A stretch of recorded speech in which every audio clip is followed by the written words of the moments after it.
Hi, Mystery Recapped here.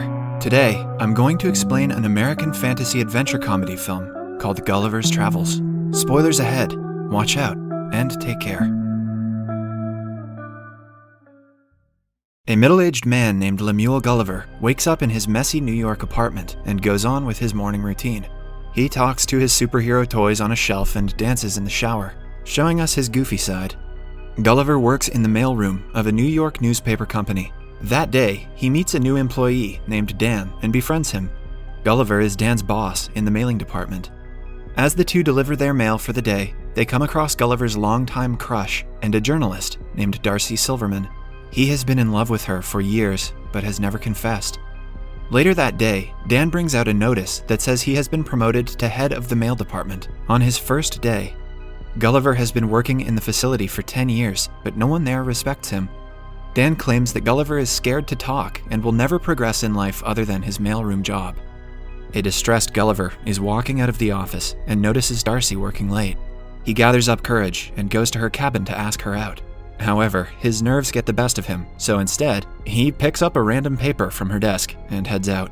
Darcy asks him if he wants to apply for a travel writing assignment. A nervous Gulliver agrees and has to submit a travel blog the following day. At home, he copies and pastes several articles from the internet for the blog. The following day at work, he submits it to Darcy, who is impressed by his writing skills and provides him with a new task. She wants him to travel to the Bermuda Triangle and write an article about the legends of ships mysteriously disappearing there. To impress her, Gulliver agrees. Darcy arranges a contact and a boat for him. Gulliver flies to Bermuda the very next day, where he is picked up by a man. He takes Gulliver to a rented boat and shows him how to use it. The journey is pretty simple as the boat is automated. Gulliver finally sails for the Bermuda Triangle alone in the boat. For the first few hours, he enjoys himself by reading How to Build a Robot magazines and drinking several cans of Coke. He soon falls asleep. Sometime later, he wakes up to a massive wave in front of him. A sea storm hits and he quickly puts a life jacket on. The boat shakes vigorously in the water. Gulliver turns around to see an enormous sea tornado coming his way. Gulliver, with his boat, is sucked on top of the tornado, then right into its eye. The screen goes black. When Gulliver opens his eyes, he cannot move his body. He looks down and is surprised when he sees some tiny men standing on top of his chest. Their leader introduces himself as the Commander Edward Edwardian of the Lilliput. The camera zooms out, showing us a crowd of tiny people standing around Gulliver. He is pinned to the ground with tiny ropes and wood. Commander Edward calls Gulliver a beast. A confused Gulliver yells in fear and breaks free from the ropes easily. Thinking that this is a dream, he tries closing his eyes. Edward orders his soldiers to bring the beast down. The soldiers attach their hooks to Gulliver's pants and make him fall unconscious. When he wakes up, Gulliver finds himself tied to a cart and being pulled into the kingdom of Lilliput. The tiny civilians come out of their houses to get a look at the beast. He is pulled into the royal palace and presented to the king of Lilliput, King Theodore. The king's daughter, Princess Mary, pities Gulliver and asks Edward if the restraints are necessary. Edward claims that Gulliver is a spy from their enemy kingdom, Blefuscia. Gulliver finally speaks and asks the king where he is. King Theodore's secretary, Jinx, tells him that he is in Lilliput, the greatest nation in the world. Gulliver thinks this is a prank and asks the non-existent cameraman to show himself. In the following scene, we see Gulliver imprisoned inside a cave. He meets a fellow prisoner named Horatio, who was sentenced to life by Edward for trying to court Princess Mary. The two are approached by Edward again, who listens to them referring to him as lame ass. When an angry Edward threatens to imprison them for life, Gulliver claims lame ass means someone who is brave.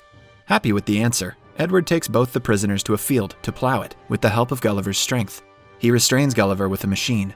Just then, 2 rings of a bell are heard from the palace, indicating that Blefuscia has attacked. They are trying to kidnap Princess Mary and have started a fire at the palace. Edward quickly runs to the palace and orders everyone not to save the princess, as he wants to be the one to save her. But Horatio asks Gulliver to do it, because Edward can't reach her on time. Gulliver easily takes the Blefuscian soldiers down and saves the princess, but the king and his secretary are stuck in the fire. Gulliver, in a hurry, urinates on the building. Everyone claps for him when he stops the fire and saves King Theodore. The king removes him and Horatio from imprisonment and thanks Gulliver for his bravery. He also invites everyone for a feast at night to celebrate the occasion. Edward is furious to see someone else being praised for their bravery. At the feast, the king asks Gulliver where he is from, and he answers he is from Manhattan. The people assume that Gulliver was the president of Manhattan, as he is the bravest one there. Gulliver feels like a hero for the first time in his life, so he fabricates the story, claiming he was known as President the Awesome. Everyone believes him, except for Edward. The following day, the people of Lilliput build a massive home for Gulliver, with all the facilities he couldn't get when he was in New York. Gulliver also makes them build a theater to fit everyone in the kingdom. Then, he shows them a drama of the sinking Titanic, claiming it to be the story of his life. Everyone is amazed by the tragic life that he has had. Edward inquires how he was saved after drowning, and Gulliver claims that he was resuscitated. Later, Horatio asks Gulliver to help him impress Princess Mary, and Gulliver agrees. The two go to the palace, and Horatio approaches the princess. A hidden Gulliver recites the lyrics of the song Kiss, making Horatio repeat it. By the end of it, the princess starts to fall for Horatio, but she is called by Edward, who has come to court her. The two have been destined to get married, as Edward is the bravest of the kingdom. Princess Mary isn't fond of Edward, but she cannot seem to get rid of him. Somewhere else, the search party finds the washed-up boat with cans of Coke. Gulliver comes to the scene and finds his phone is still working. He has 12 voice messages from Darcy. Turns out she is furious to have found out about Gulliver's plagiarized article. She has to now sail on the same trail Gulliver came through to do the Bermuda Triangle research herself. Gulliver now doesn't want to go back to New York and face her, so he decides to stay in Lilliput permanently. Edward is not happy about the decision and tells the king he is suspicious of Gulliver. The king dismisses him, claiming that he trusts Gulliver. Because of his stay, the king gives Gulliver the title of the new general and demotes Edward to vice-general. A jealous Edward turns Lilliput's defense system off, making it easier for their enemies, Blefuscia, to attack. Blefuscian soldiers and their king see this and plan to attack Lilliput immediately. They approach the kingdom through waters and launch cannonballs towards Lilliput. Being the general, now it is Gulliver's responsibility to stop them. He nervously steps into the water and starts to splash it around. The cannonballs do not work on Gulliver, who is massive compared to them. Eventually, he defeats the Blefuscians and becomes the savior of Lilliput. The people from Lilliput fulfill all of Gulliver's wishes. They even build a model of Times Square so he would feel at home. They change their clothing to match that of Gulliver's. Soldiers are appointed to cut his hair and give him massages. One night, Edward barges into the princess's chamber. He claims that it is his right to come in any time because he courts the princess. The princess finally reveals that she doesn't love him and doesn't want him to court her anymore. An angered Edward leaves for Blefuscia to ask for help from their king. Edward's men have found the Build Your Robot book Gulliver had on the boat. The Blefuscian king agrees to help him build a robot using the book to battle Gulliver. Some days later, Gulliver is at the model Times Square. When the bells of the palace ring, suggesting an invasion, Gulliver gets ready to battle tiny people, but is surprised when a huge robot being operated by Edward stands in front of him.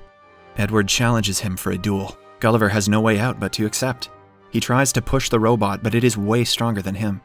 It picks Gulliver up with his pants and makes him accept defeat. Gulliver also confesses that everything he said about him being the president is a lie.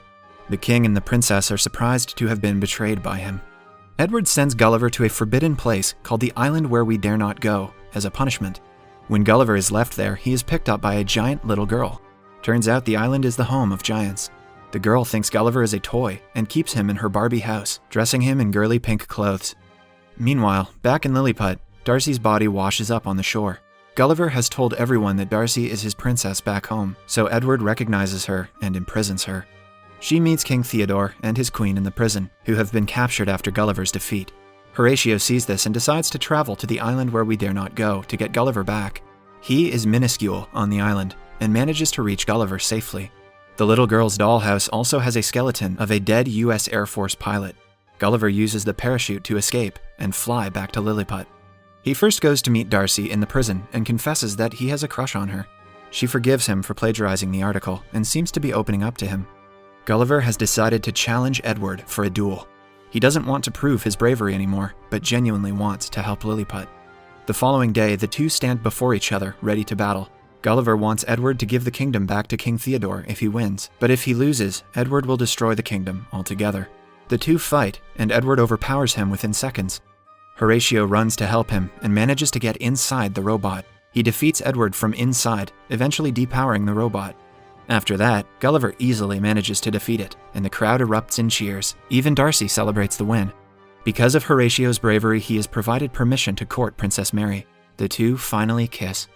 But just then, Edward, who has reached the point of insanity, takes the princess hostage. But the princess, finally having enough of Edward, beats the traitor up in frustration. Darcy then kisses Gulliver for the first time. The Blefuscian king and Theodore are about to initiate the war again, but Gulliver stops them. He successfully helps to make peace between the rival island nations by reciting Edwin Starr's War, and finally he, along with Darcy, return to New York City on their repaired ship. Cut to a few weeks later, Gulliver has left the mailroom job and is a travel writer now. He and Darcy are in a happy relationship. Gulliver has just completed a travel assignment, and the movie ends as the two walk out of Darcy's office while holding hands.